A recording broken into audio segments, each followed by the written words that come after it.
Баршаңызға сәлем. Бүгін осы өте дәмді котлеттердің рецебімен бөліспекпін. Ең бірінші нанымызға сүт құйып қоямыз. Одан кейін сарымсақты, жуаны майдалап тураймыз.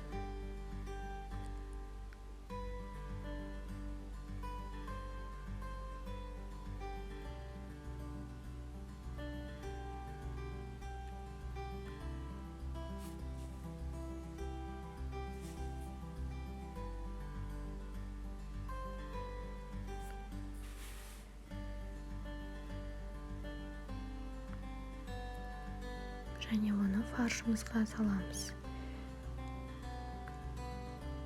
Үстінен дәміне қарай тұзымызды, бұршымызды саламыз. Және алдын ала жаңа сүт құйып дайындап қойған нанымызды осылай қолмен езіп,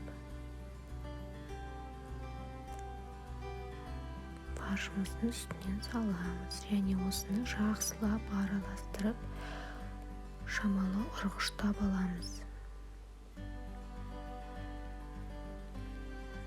Одан кейін формамызға фольга немесе пергаментный бумага төсеп, қолмен осылай дөңгелектеп аламыз. Қолымызды майлап алсақ, ыңғайлы, қолға жабыспайды, тез жасалатын болады.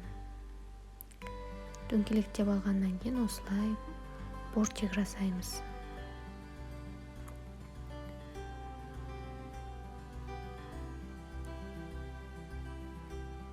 Енді осының ішіне начинкасын дайындаймыз.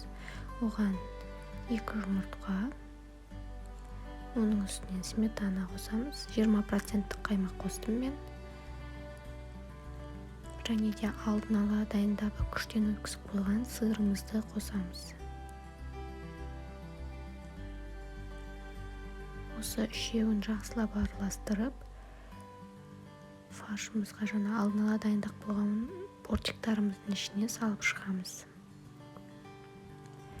Және қызып тұрған 180 градустағы пешке салып пісіріп аламыз. Міне біздің котлеттеріміз дайын. Өте дәмді болып шығады. Істеп көріңіздер.